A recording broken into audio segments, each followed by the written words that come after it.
All right, it's been a minute. Welcome to Fitness Junk Debunked. I'm Steph Iron Lioness here with Braun Hey, what's up? and our resident expert consultant, Dr. Helen Coleus. Nicholas. Hello. Welcome. And we don't actually have a title for this podcast yet, so that's going to come later. But we were prompted by a member to talk about the recent gym closures that have happened and debunk that with science, which I think the three of us are excited to get on and have our expert here to discuss some of the science behind the government's decision, which was zero. So to recap what ILT, Iron Lion Training, has done, we actually moved studios um, when the first wave hit. We were planning to move at the end of the year, but we sped that up and we moved and we found a location that is big, All this space all the behind us, space. all this empty space. We made sure to get separate air circulation pods to have two people per pod to ensure physical spacing. We went through all the renos ourselves with the help of our members, and we were getting into our groove. And then on October 9th, the Ontario government announced a shutdown of gyms and bars and any personal service where you can't wear a mask for 28 days. So we're here doing Zoom again, not seeing our clients, and we wanted to talk about some of the pushback that boutique owners like Ron and I are experiencing because it's just we don't think it's fair. But I don't want to be that person that's like, wow, it's not fair. See, so we want to talk with our science expert about some of the protocols. So basically, we've been lumped into all gyms. Yeah, I was just going to say, when you say boutique and kind of move on from that, I wanted to touch on the fact that we are a small gym considered like a studio or a boutique fitness service, meaning we would see perhaps 5 people at once in this entire space of 2,000 square feet, as opposed to a good life for someone like that who might have legally 50 or in the old days, even many, many more than that, people in a similar size space. And those the people at those. I'm not gonna say names because I don't know if I'm gonna be sued because I just don't know how this works. Yeah, But not saying anything against anyone. yeah, the larger commercial gyms, they allow a certain amount of their members in, but you can't really control where those members go. So there can, like, let's say 50 people go in, we can say see 40 people in the barbell area or the dumbbell area. You can't really control which rooms they go in. So physical space can't, I can't see how that would be enforced, but I haven't been in those spaces, so I guess I really can't speak to that for sure. Um, but yeah, I guess the person to talk to anytime something like this goes down, we like to make sure that we are not being biased with how we feel as gym owners because there's a lot of stress there to your business being shut down. One of the things that the government is saying is that they're going to help small business owners, but they were not very prepared because all of the programs that they're putting forward haven't started. So there's no announcement as to when these programs start. And as far as I know, it's an extension of wage subsidy, which was kind of murky to begin with. It's like a very obscure calculation that you probably have to go through with an accountant. Anyway, that's what I found. And the business loan. So originally they gave business owners 40,000, which is debt. You have to pay it back. And they're opting to give us 20,000 for the shutdown. And what we saw in June is that these shutdowns usually extend.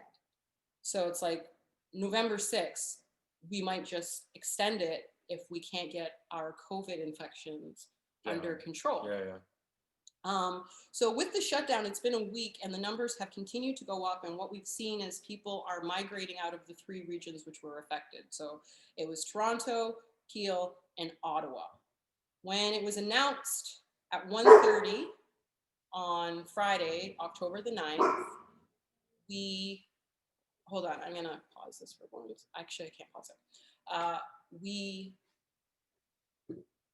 it was, everything was shut down at 1:30, but we had until 12:01. So we didn't even have 24 hours to adjust. It was just like, as of tomorrow, you can't do your job. Well, and I think that's the big thing, right? There wasn't any like leading indicators that hey, that as a gym owner, or as even as a community, saying that this is what's happening and this is what we have to do to regulate or to modify what we're doing so that we don't get shut down, right? There you didn't even there was no hey, this is what's happening in your business or in your or your group so you can modify. So it's Right. not it was like it wasn't it was like basically you're seeing the numbers go up across the board, but there wasn't any indications that it was happening in the gym. Right. And I think business owners, we all knew the second wave would come and we all knew there was a potential of a lockdown. But what Ron and I did, and some of my other entrepreneur friends who run small gyms, is we took that loan and we used it to COVID proof. So we knew it was going to hit, but we thought we had the Well, the things. whole COVID mitigate, right? Because you can't COVID Exactly. proof per Yeah. se, right? Yep, for Yeah, sure. 100%. So we thought by having more space, the separate air pods, limiting how many people come into the studio, our classes are all virtual at this stage. We used to have one or two people come in, but now they're all virtual. Um, And continuing with our constant cleaning, which is like, you know, I'll go ahead and say so much more than the old days. Like I never knew a gym ever in my Yeah. 30 plus years of training in gyms to be this clean. Like never. You know Yeah. what I Yeah. mean? Yeah. yeah, yeah. There was a day that Aziza and I did a dance, and I was barefoot.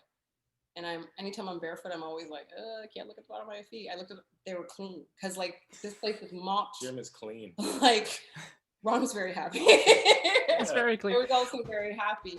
But Well, there was no like there was no support. It was just like we're taking away what you do, Mhm. figure it out. Uh, And oh yeah, make sure you continue to order takeout because we wouldn't want the restaurants to suffer. No, I don't want the restaurants to suffer. Like God bless the restaurants. You know what I mean? well, But I, and I think that there is stratification, right? Where what like there's different activities in restaurants that are more or less risky, right? And so takeout is okay. And I'm like, so, but and there's no like again, there's no separation of different types of activity that happens in a gym that may be more or less risky. sure, no, it's a great point. Absolutely, yeah, yeah. And no thought was put into what those might be and what the gym equivalent of takeout might Yeah. be. And like all of us have assumed that that's online training and that's the only thing that we can do, or perhaps outdoor training if weather permitting. But you know, it would have been great if there were a takeout equivalent for Well, yeah, and I think, and this is where I think I think most people. This is what I think people, especially without any sort of exercise physiology background or workout background, they basically think that everybody goes to the gym and they breathe really really heavily and they sweat a Pretty lot. jealous. Like and right and right in that you know what I mean. It's very like aerobic, like you're on the treadmill or you're on whatever, and that is probably the riskiest if you have a lot of people doing that, right? And that's where actually that's what happened in Hamilton, right? With that cycling class where the spin class is relatively small area with a lot of people breathing like probably 6 7 times more than they would normally without masks on, and then they're like, see, gyms aren't safe. I'm like, but wait a second. That's a very different type of activity. So you could, what if and we so I think that again, I think that right? there Sorry, I no, apologize. there is a range of risky activities, right? And so like to the takeout equivalent in the gym, right? I think right now they're saying doing it outside, and then come, in Canada, come November. Yeah, it's going to be difficult. Well, Less and less attractive all the time. it's already difficult because what we've done is we have Zoom and we have outdoor training, and we've had people train halfway through the session. It starts to rain, and then they gotta go home. Like we can't continue with Sure. that. We don't have a covered carport or anything like that because we didn't think that would be an issue. Now, to go along with the confusion, a lot of martial arts studios were open last week because under the initial stage two, if you were, I believe it was a provincial sports organization, you could remain open under the stage two guidelines, but it wasn't explained clearly that these stage two guidelines have been Or different. modified. So they're different. So a lot of gyms got shut down last week by bylaw officers. And it's really great that they were shut down by the bylaw officers and not charged by the bylaw officers. So right now I'm pulling up something from one of our lawyers. when asked, and I say our lawyers, we seem to train a lot of lawyers. We so- have a lot of clients who are Yeah. lawyers. We don't personally employ a staff of lawyers. Yeah, we don't By accident? I think this is planned. I think this is planned. we don't teach them how to do law. This is how you're going to do law. No. But That's not here's the penalty. Here's the actual penalty wording. A person who fails to comply with an order or interferes with or obstructs any person exercising a power or performing a duty under an order is subject to, wait for it, up to 1 year's imprisonment and $100,000 fine up to 500,000, so $500,000 if it's a director or officer of a corporation, which ILT is a corporation and the directors are sitting right here. So if we were to decide we're going to open because we needed to, because we need to survive, and a bylaw officer was to swing by, we could be charged up to $500,000 and 1 year imprisonment. And let's face it, out of the two of us, I'm going to jail. Like, that's just how. This is true. This is true. Clearly, pretty and white. So, and up to 10 million. So it's between $500,000 and 10 million for corporation. Each day contravention is a separate offense. So if they figure out that you were open for 3 days, each day is a separate offense that just adds up to a maximum of 10 million, if I understand that correctly. Realistically, it's unlikely that gym owners would be charged. They'd probably get a warning first, but I feel like if it continued, somebody would be made an example at some point. And those warnings, I believe, are appropriate because of the lack of explanation of the actual bylaw in this case, and the fact that these gyms and training places and boxing studios and so forth, they stayed open in good faith. You know what I mean? Yeah. They were public about announcing what they were going to do, and public about saying we're allowed. You know what I mean? And then swarms of people descended on them to let them know that they were mistaken, right? So and it's a really good point. Is I think that there's a lack of communication. It's very unclear as far as what's going on, and the public is very like confused as far as what is open, what's not open, what they should be doing, what they shouldn't be doing. You know, and so so I think it's good that they got they got warned because it was unclear, but. And then also the 28 days, like after 28 days, you know, what does it look like for reopening? Like what would have to happen in order for reopening to occur or not occur? Right. So I know that there is a Safe Health and Wellness Coalition that has been talking with the government about what reopening looks like and what those restrictions are. But when it happened, we're lucky that we have a Helen that we can go to, and you're great in providing lots of studies from other parts. Well, I wouldn't say lots because it's new, right? And then it's still preliminary and unclear. But yeah, like that's what I'm like. Well, what do we know, right? I mean, and it's a bit frustrating because the study I sent you was actually out of the Netherlands from pretty early on, like I think June, where they actually looked at flow rates and risk and they and really it should be opening or not opening or who could be open should be based on like how much air volume there is, which you guys clearly have, and how many people are in the space, and the flow rates of an air exchange of the actual like the HVAC system, as well as what filter you're using, right? So there's and it makes perfect sense, right? As if you're, you know, if I'm breathing more heavily, like basically, you know, then there's gonna be increased like potential viral load in the air, and so you want to clear that out. And also and it was really well, I think pretty well done, and it gave you a pretty good idea, right, of like. And so I think I calculated for your guys' space is like, I think you could have 5 people. Was it 5 people? I think 5 people in the space, because you guys said the ceiling that's pretty high. Yeah, the ceiling's very high, but what we calculated was 2 people per pod. If we were dealing with the same household. So because a lot of our members are coupled, sometimes they come in together, and we could put 2 people in a pod. But the most we've had at one time is 5 to 6. Yeah. So, and then it's just a question of what your HVAC system's like, right? Like what's the so could you? Sorry. Yes. So yeah, so that's the thing. So I just said the HVAC system and how quickly it's actually circulating the air and how much air you're actually mixing in from outside, which would be like it'll be more expensive to heat, right? And so really being able to say what you know what if we increase the amount of air we get from outside, that's fresh air, right? So then it would actually clear out, it would actually drive it down. And again, and for the most part, most people who come in, they're it's mostly a strength based programming outside of the classes. So they're not in. I think people so you usually breathe like about 16 liters a minute, 20 liters a minute at rest. And when you're strength training, it's not going that much up more than that. Versus if you're doing like intense aerobic activity, you can get up to 100 liters a minute that you're breathing out. So it's basically looking at all that, and I don't see anybody looking at that like from the government to say, okay, you know what is the risk? I can't just say the risk is because you're exercising. It's like, but exercise, like that's what I did for a long time. It's like, what? How do we define different types of exercise? Sure. So not all exercises actually stimulate like cardiovascular. Right. Sure.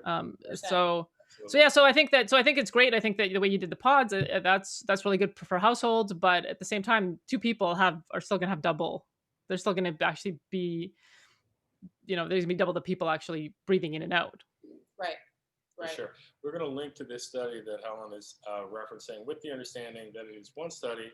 It is not a meta-analysis, and it can't possibly be a very long study because the pandemic is now we're dealing with within a year. So. But what it was mostly looking at is looking at basically how to drive, and this is actually it was based on what a lot of hospitals, because hospitals have to be able to keep what all different things they want to keep the air clean from all different viruses and bacteria. So it's not necessarily specific to COVID. It's just that hey, and maybe this maybe translates to the future where it's like how did they drive down just general infectious disease. And so yeah, so it just looked at and there's actually a lot of engineering companies that looked at it, that looked at this in perspective of office space, like how many people could be in an office, because it's Right. kind of the same thing. If you have 20 people in an office or you have one person breathing 20 times the rate, right, then Sure. Yeah. so I think that the idea that only exercising and breathing really hard is a problem, like no, like if you have a lot of people in a space, then that's a problem. Right. Right. Now, you mentioned something like you said that the government didn't really look at how many people are in a space and what they're doing. Another question that was posed to the head of medical, I don't have his title, I apologize, on October 9th was, we have 3 regions that are rolled back to stage 2. What's going to happen when people travel from those regions to go to other regions that Yeah. are open? So the regions that were concerned were York, Yeah. and With good reason, it turns out. yeah, and now they're shut down because that's exactly they at that time they were like, well, we'll cross that bridge when we get to it. So the planning is just not there, and now it's Yeah. reactionary, right? We're like, we'll see what happens, and exactly what the question would suggest: people travel to go to the gym, people travel to go to bars and restaurants, and now that region was shut down this morning because of outbreaks.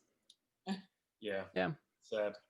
What Unfortunately. And now Torontonians, of course, are persona non grata at gyms in surrounding areas, which also Yeah. feels kind of funny. If you're from Toronto, go away. Yeah, You go to know? your you're not allowed. Yeah, pretty Yeah. much. Yeah, I think that I think it was for me. It was really understandable. Let's say in April and May, where it's like this is so new, we have no idea what the hell's going on, and so Right. I think that I was like, okay, well, fair enough. But it feels like now that through the summer, it doesn't seem like there was really any plan. Like everybody pretty much like it was pretty much well known that there was going to be a second wave, and it Mhm. was going to happen in the fall, Right. and then now it seems like, well, surprise! Like who knew? Like, Who knew?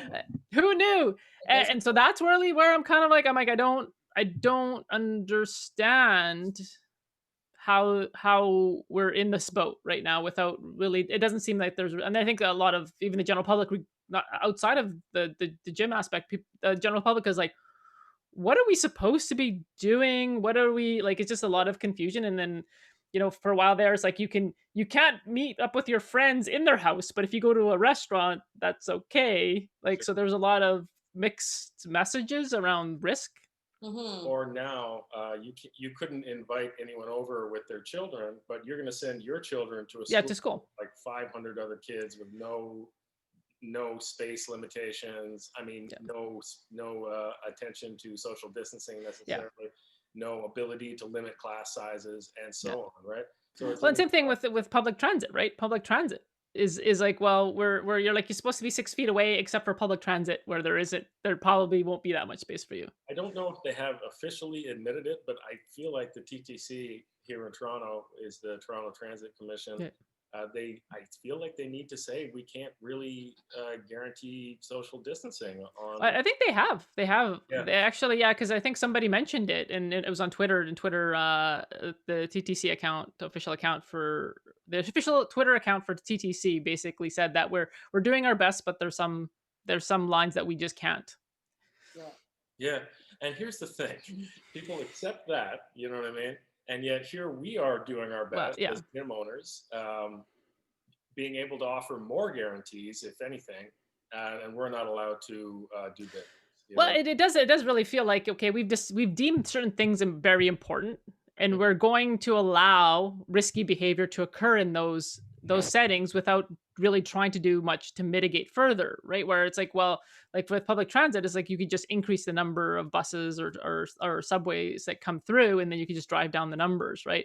And then with schools, obviously, class size is more difficult to kind of deal with, but you can't say you need 6 feet spacing and then you have 30 kids in a classroom that be lucky if they have a foot between each other. Yeah.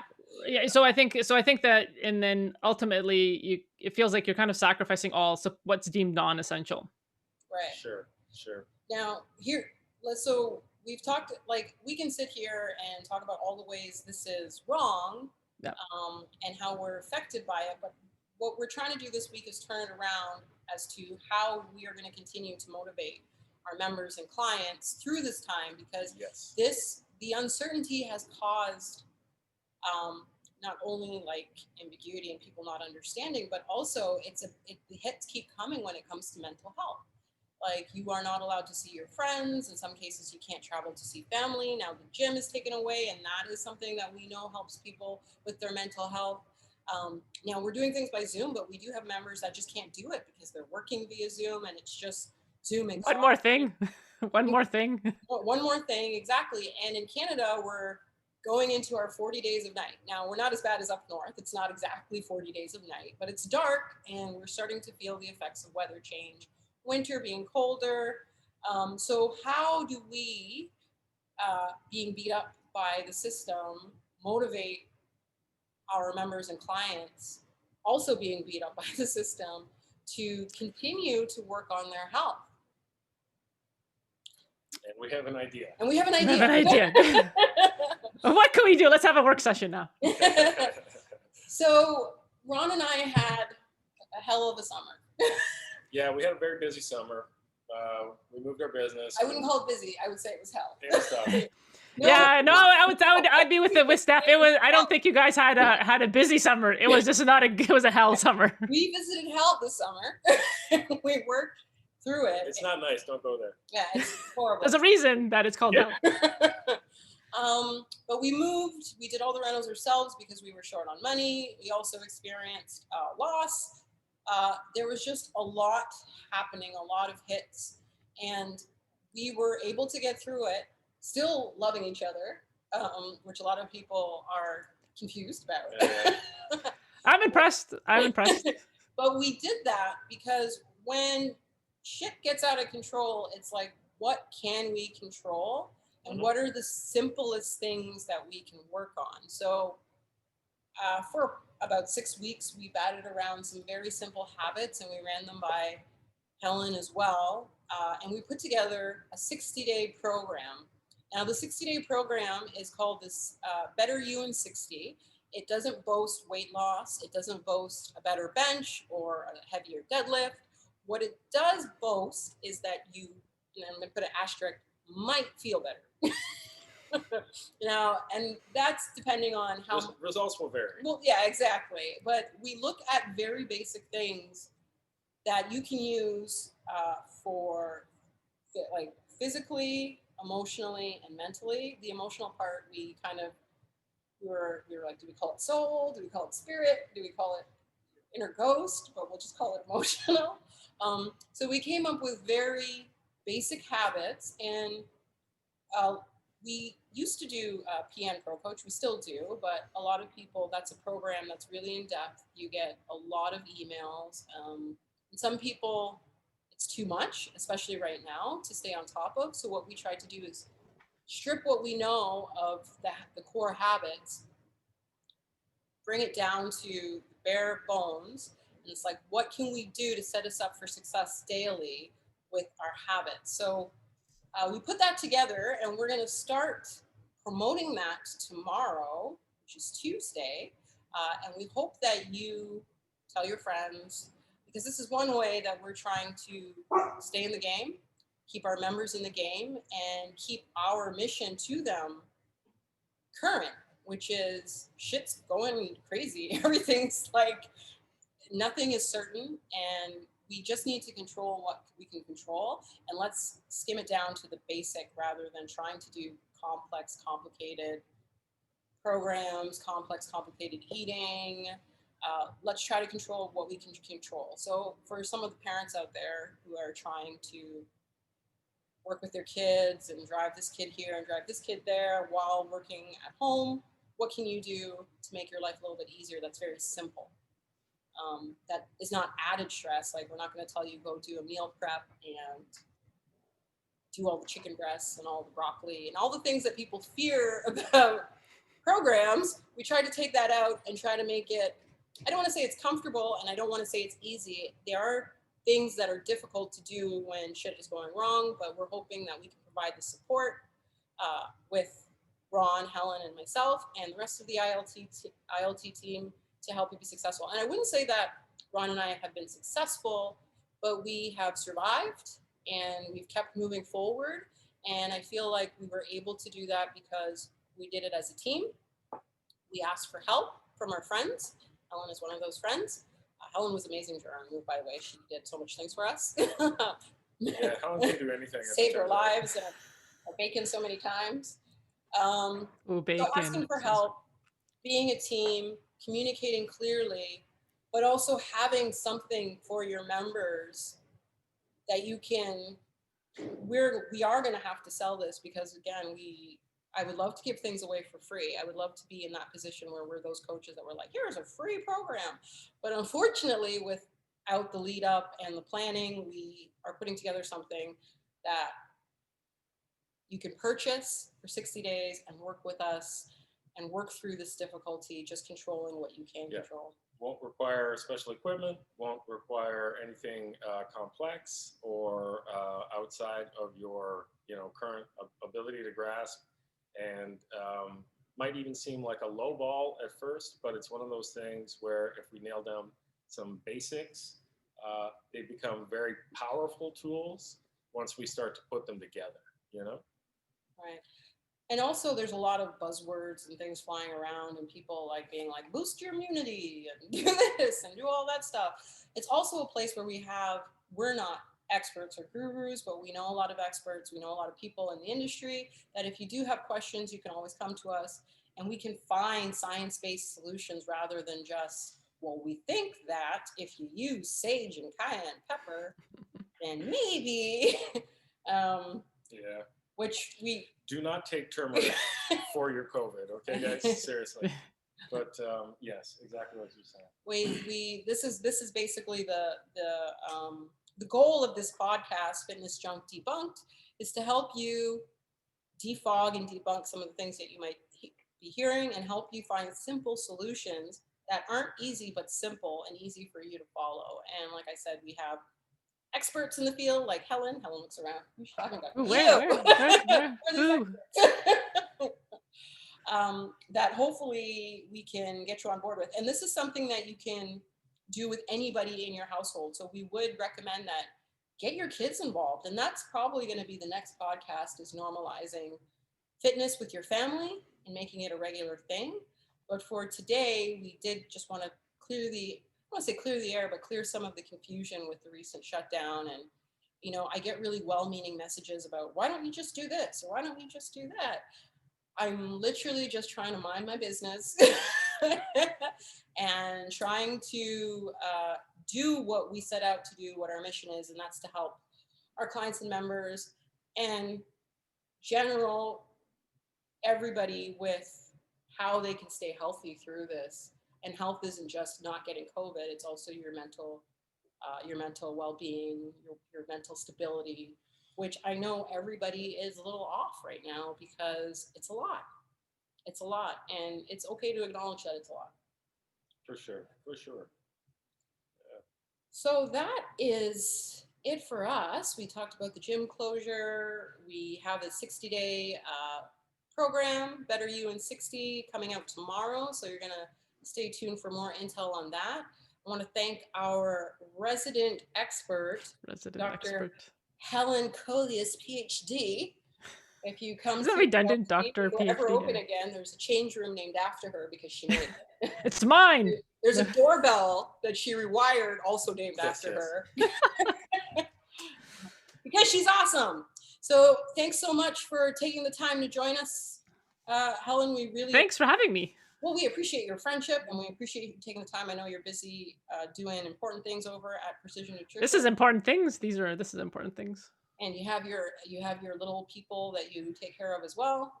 Which are her children, by the way. They're my children, yes. I call them short people, but now my oldest is getting. I knew they were small, and I said the wrong words. Short people. The short people, yeah, the short people are growing, so I can't call them that anymore. Right.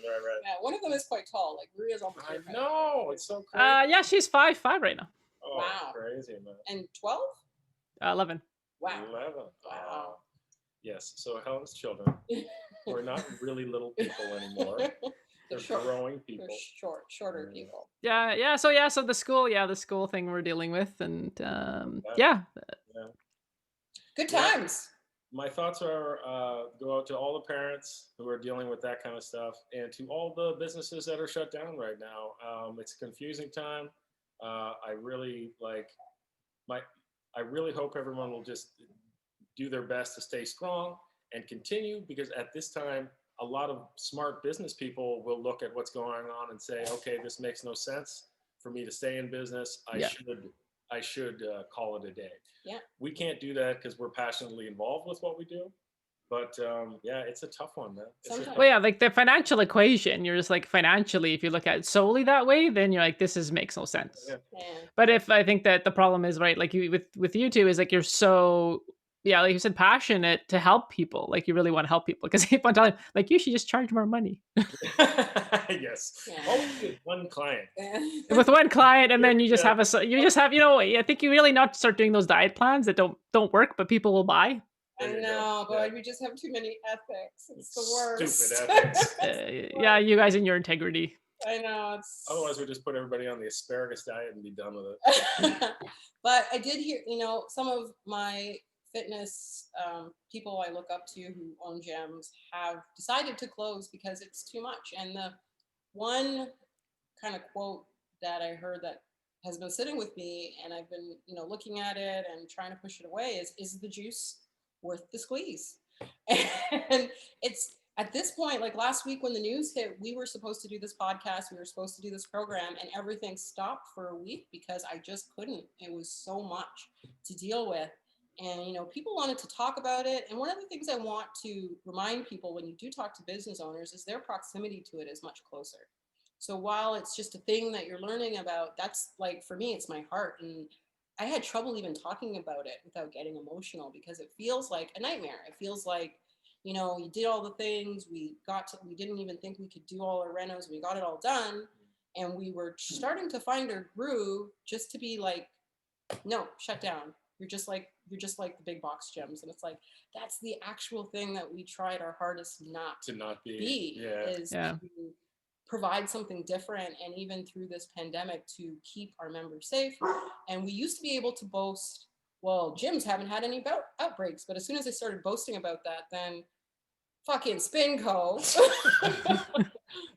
Well, no, there was one earlier in Calgary that was also a spin class. So like, spin classes seem to be slightly dangerous. Oh man. Yeah. And like, all tea, no shade, because I love spin. If the instructor is cool and the music is cool, I love spin. But in terms of spacing and breathing on people?